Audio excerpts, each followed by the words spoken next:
Chers amis, j'ai participé cette semaine à une soirée de dégustation absolument mémorable. C'était un match France-Argentine. Alors, quand on pense France-Argentine, on pense forcément à des matchs de foot qui ont creusé, on va dire, la légende du foot en France, en particulier lors de la Coupe du Monde en Russie en 2018, mais aussi la finale en 2022, 4 ans plus tard. Et évidemment, aussi on pense au rugby. France-Argentine ont quand même beaucoup de choses en commun, mais aussi la passion pour le vin et la passion pour la viticulture. Et il se trouve que la viticulture argentine est une des plus belles viticultures de ce qu'on appellerait plutôt le Nouveau Monde, alors que c'est un monde quand même assez ancien, puisqu'il prend ses racines au 19e siècle, donc il n'y a pas de raison de continuer à l'appeler Nouveau Monde. Mais surtout parce que cette super dégustation était réalisée dans le cadre de Grappi. Grappi est un bar à vin et d'expérience de dégustation entre plat et vin, qui est l'œuvre de Xavier Tuisa. Alors Xavier Tuisa est meilleur sommelier de France, meilleur ouvrier de France, jusqu'à fin d'année dernière, était le sommelier du Crillon, d'un restaurant qui a malheureusement fermé ses portes, où j'ai eu l'occasion d'ailleurs ici de vous parler d'une très très belle dégustation du château Bonneau du Martray. Donc maintenant, Xavier s'est lancé dans une nouvelle aventure qu'il appelle Xavier Tuisa Experience, et qui a pour mission de proposer, en fait, de conseiller des établissements, des endroits où on peut évidemment déguster de très bons vins, mais pas que, du saké, qui est une de ses spécialités, mais aussi plein d'autres choses, y compris les boissons chaudes et les boissons sans alcool, parce que de plus en plus, le terme d'accompagnement de repas est en train d'évoluer de manière assez fantastique ces dernières années, d'une manière accélérée. Et donc, Xavier était là en tant que représentant de la France, on va dire, allez, le sélectionneur de l'équipe de France, et en face de lui, le sélectionneur de l'équipe d'Argentine est une femme, et cette femme s'appelle Paz Levinson. Elle est sommelière exécutive du groupe Pic, donc de Sophie Pic, restaurant 3 étoiles, mais pas que, parce qu'il y a plusieurs restaurants sur plusieurs continents, mais aussi Paz est meilleure sommelière continentale des Amériques. Elle a d'ailleurs aussi participé au concours meilleur sommelier du monde. Bien, avec cette belle introduction, on avait deux grandes pointures pour nous emmener dans la découverte des terroirs entre la France et l'Argentine.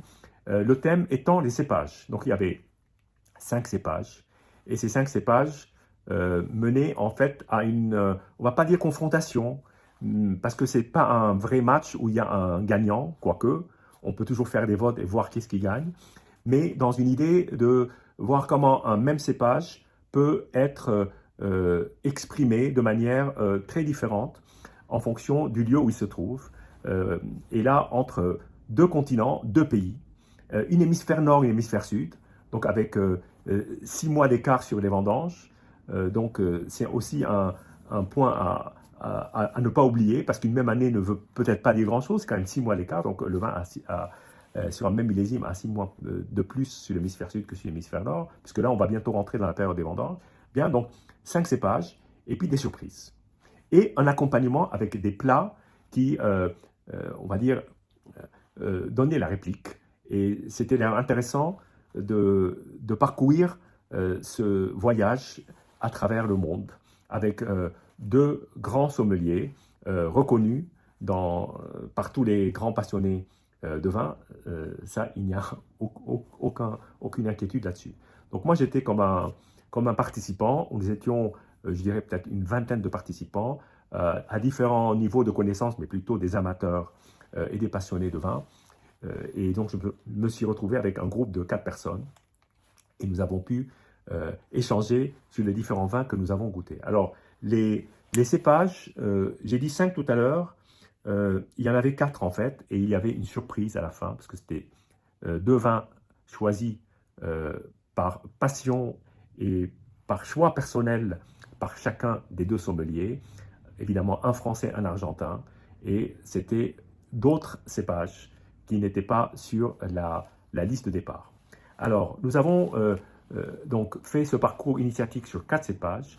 Il y avait le sémillon, le chardonnay. Alors, sémillon, c'était la surprise, je ne m'y attendais pas. Chardonnay, bien évidemment, on s'y attend.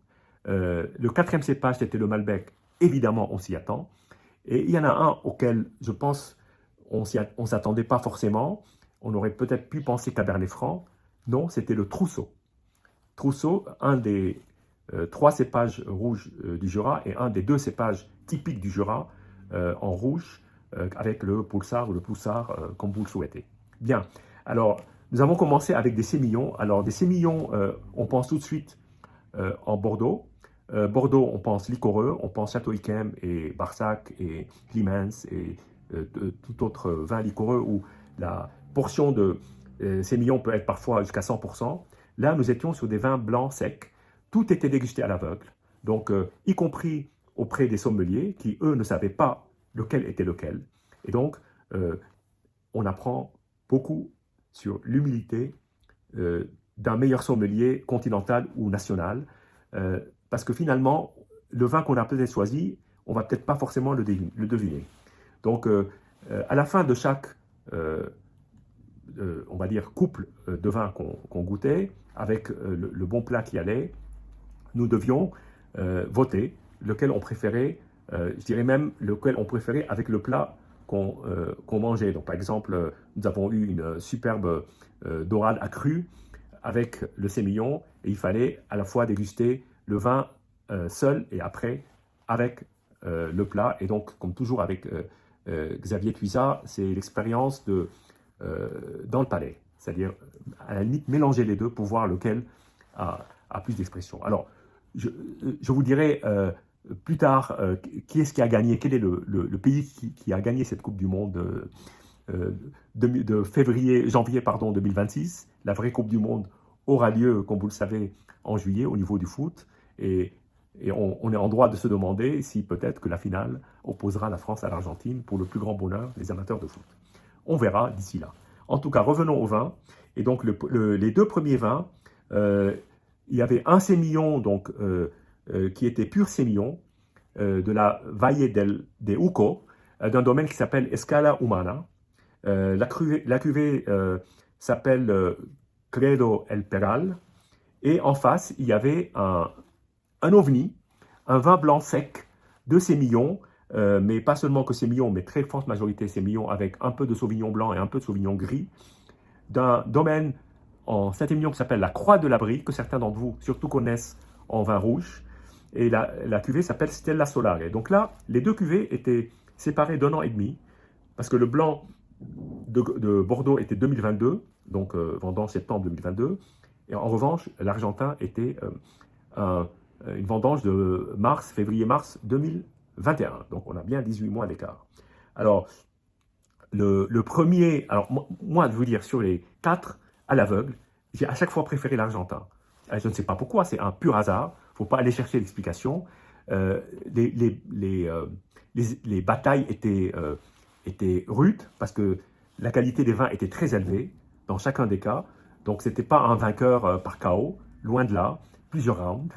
Mais j'ai préféré les vins argentins. Alors moi, je trouvais que le sémillon était, pour moi, c'était le premier vin que j'ai goûté, était pour moi beaucoup plus expressif, beaucoup plus de puissance aromatique. J'ai trouvé le sémillon de Saint-Émilion très intéressant, mais plus discret, plus sur la retenue. Et puis, j'ai trouvé que l'accord avec la dorade donnait plus de relief avec le vin argentin qu'avec le vin français, mais c'était vraiment un écart extrêmement faible. Maintenant, comme il y a 18 mois d'écart en âge, peut-être qu'il faudra attendre la Croix de la Brie, et peut-être que dans 18 mois, il aura donné toute son expression. Ensuite, nous sommes passés sur 2 chardonnays. Alors là, chardonnay, évidemment, on pense Bourgogne, on pense Côte de Beaune, on pense soit Corton-Charlemagne, soit Meursault, soit Puligny-Sassagne. Là, on était sur le terroir de Meursault, avec un domaine qui s'appelle Buisson-Bateau, que je ne connaissais pas, sur une cuvée, un climat qui s'appelle les Criots, en 2023, et face à lui, un vin du même millésime, mais donc 6 mois plus d'âge, qui est dans la vallée de la Mendoza, on va dire le domaine argentin auquel on pense tout de suite quand on pense Mendoza, qui est Catena Zapata, Adriana Vineyards. Et là, c'est la cuvée qui s'appelle White Bones. C'est un vin de parcelle, donc c'est un vin de lieu, de la même façon que le Criot est un vin de lieu. Donc on avait vraiment là, l'un à côté de l'autre, 2 vins de lieu, séparés de 6 mois. Alors, le Meursault était était expansif, expressif. Sur le vin d'Argentine, beaucoup plus de puissance, quelque chose qui vous impacte plus. Et moi, ça m'a beaucoup plus parlé. Et c'est pour ça que j'ai voté, mais très légèrement, avec une préférence pour le vin de Catena Zapata, qui pour moi était vraiment absolument superbe, mais ça n'enlevait rien, absolument rien, au Meursault de Buisson-Bateau. Ensuite, alors, nous sommes passés à une dégustation extrêmement intéressante, parce que inhabituelle, parce que là, on était sur le trousseau, et donc sur un trousseau du Jura, du domaine Rollet, en 2021, face à un trousseau qui, lui, régionalement, on l'appelle Bastardo, comme au Portugal, parce qu'il faut savoir que le trousseau est un cépage qui est très répandu au Portugal. Il a le nom portugais de Bastardo, et souvent en Amérique latine, quand on plante du trousseau, on peut le planter en non trousseau ou en non Bastardo, et là, en l'occurrence, on est en Patagonie, chez Mathias Riccitelli, qui est un vigneron assez on va dire, assez en vue, qui a une approche de parcelle qui est très développée et qui tente de planter des cépages qui sont moins en vogue que dans le reste de l'Argentine. Et c'est un des cépages à suivre, en tout cas, sur le développement du vin argentin. Donc là, on a deux approches très différentes. Déjà, le trousseau en couleur est une couleur assez claire. Je n'ai pas trop parlé des couleurs, mais les couleurs étaient assez semblables, en fait, sur les sémillons et les chardonnays. Dès qu'on est passé au trousseau, là, on avait une grande différence. Clair presque pas rosé, mais pouvait rappeler les tavelles de l'Anglore.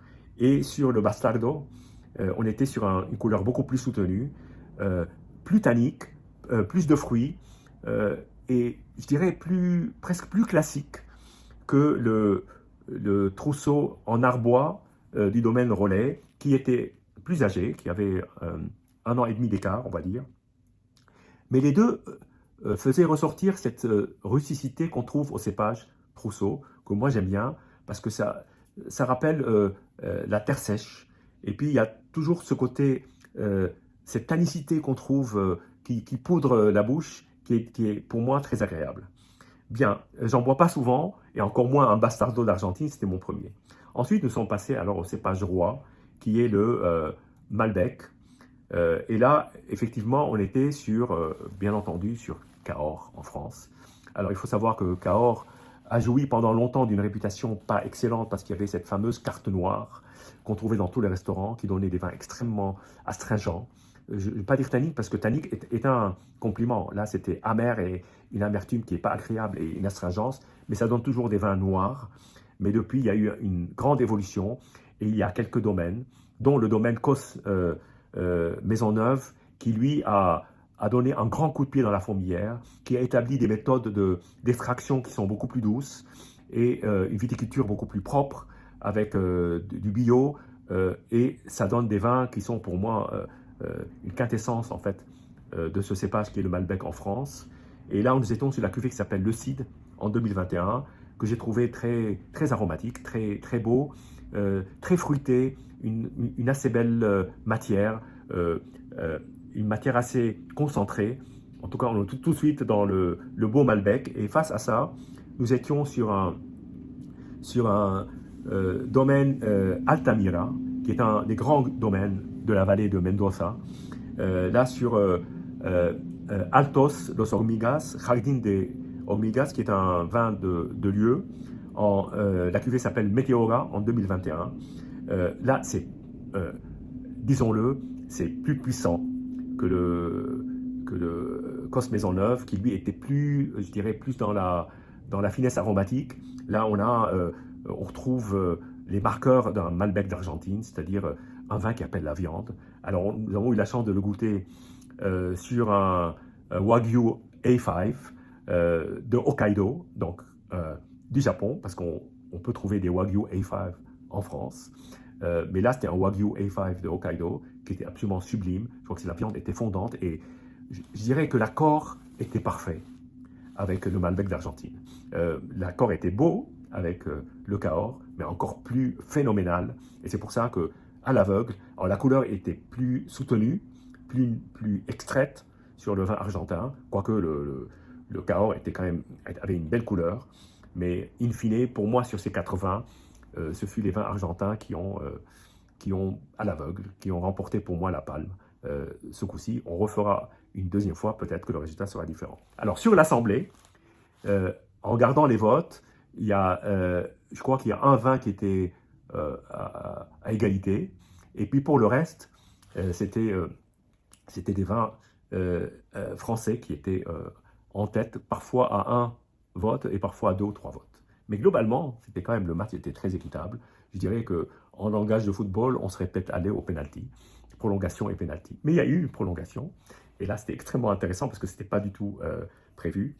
Et nous avons eu droit à 2 vins. Mais avant d'en parler, je vais vous dire qu'il y a un invité surprise qui, lui, venait en fait avec des amis pour déguster des vins chez Grappi, avait réservé, mais était là un peu plus tôt.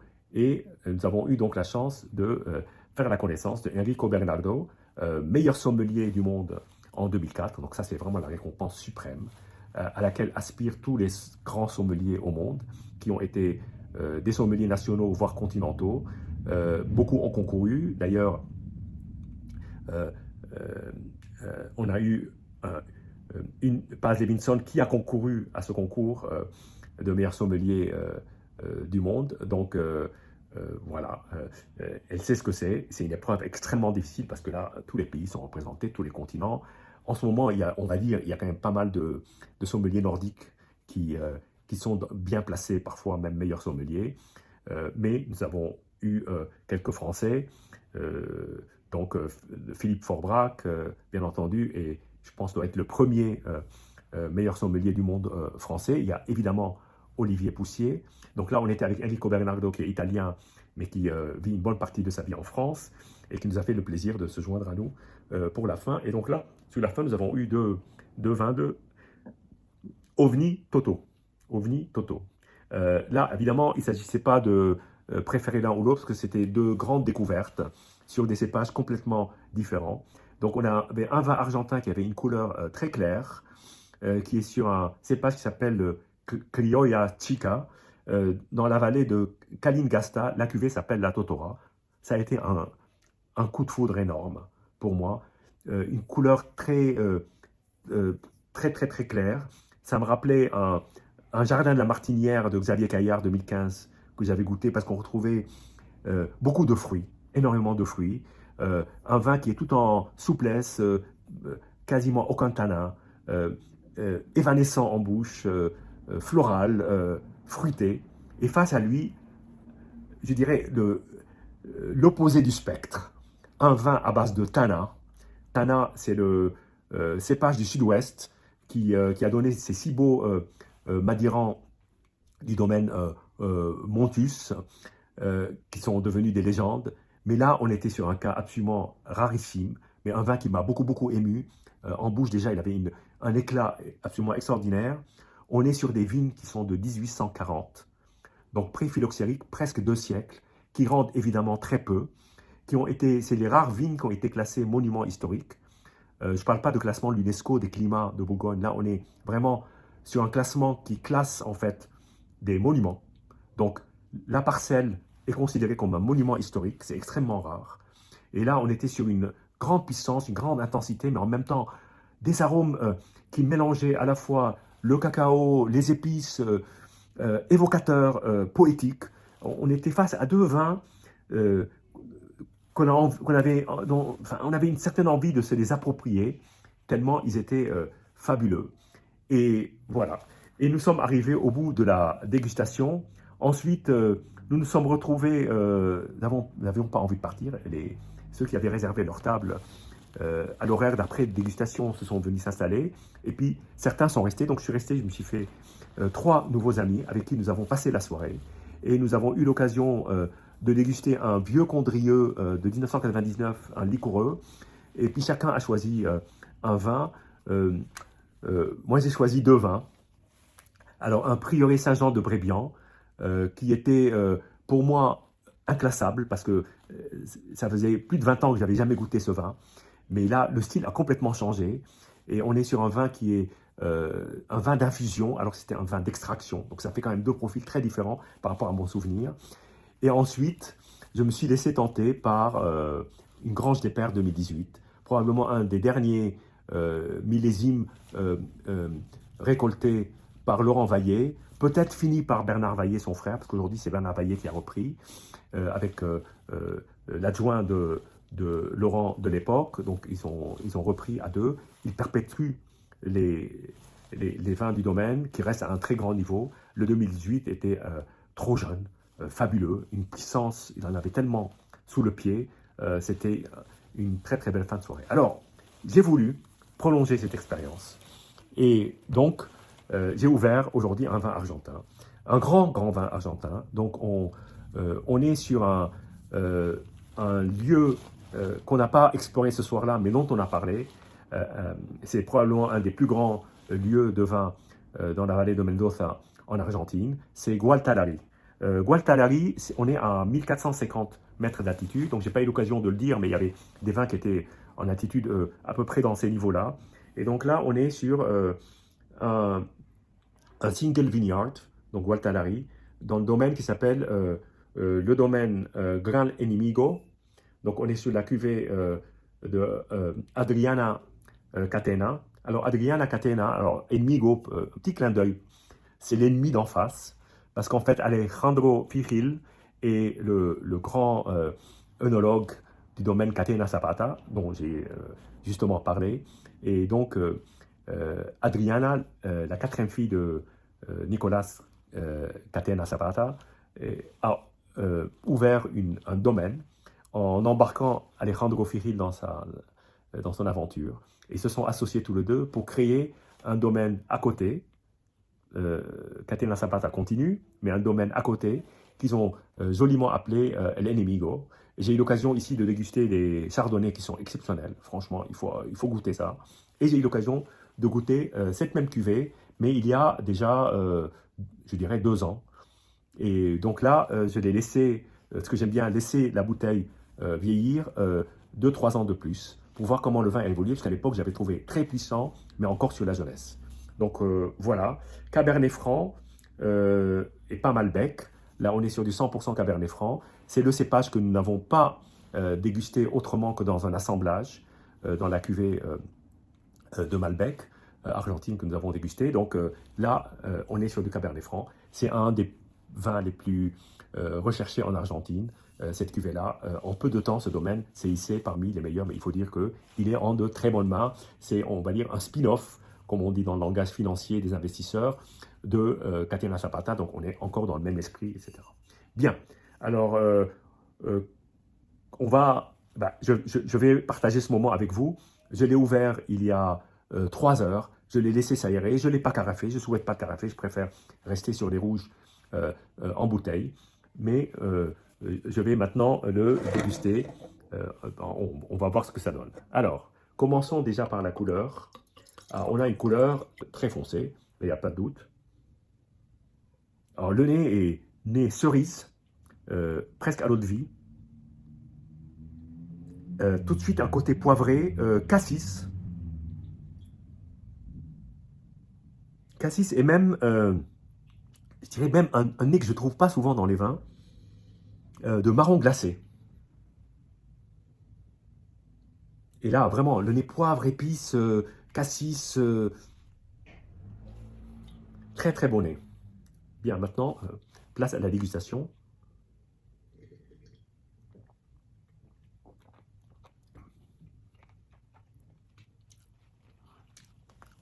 Énorme.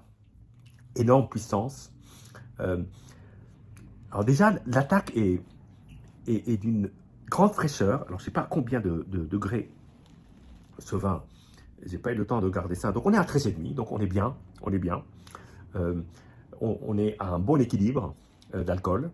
Et on est tout de suite sur de la fraîcheur, mais une matière d'une densité, d'une concentration qui est, pour moi, vraiment exceptionnelle.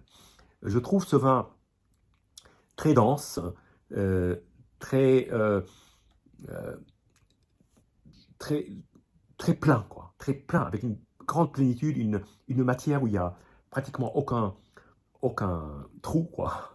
C'est comme je dirais presque, il y a un peu de gras dans ce vin, il y a un peu de gras.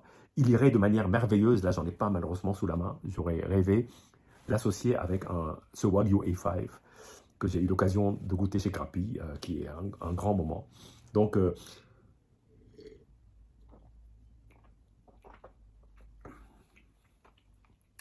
plénitude, jus, jus très concentré, un côté très légèrement chocolaté, cassis, grenade,